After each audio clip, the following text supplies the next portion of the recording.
বাংলাদেশ সীমান্তে এক কিশোরী, হাতে একটি তরমুজ, আর তার সামনে দাঁড়িয়ে এক ভয়ঙ্কর রয়েল। তারপর যা ঘটল সেটা কেউ কল্পনাও করতে পারবে না।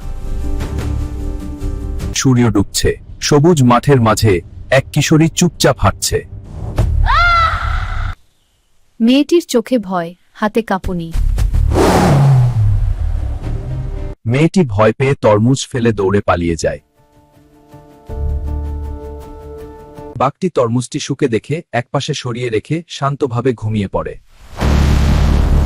হঠাৎ আকাশ কালো হয়ে যায়। বিদ্যুৎ চমকে তরমুজটি ফেটে যায়।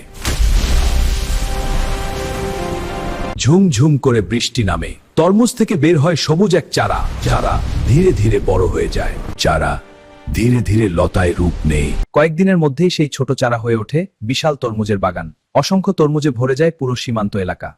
কিছু লোক চুপি চুপি তরমুজ তুলতে শুরু করে। ঠিক তখনই বাংলাদেশের একদল সাহসী নারী সেনা এসে যায়।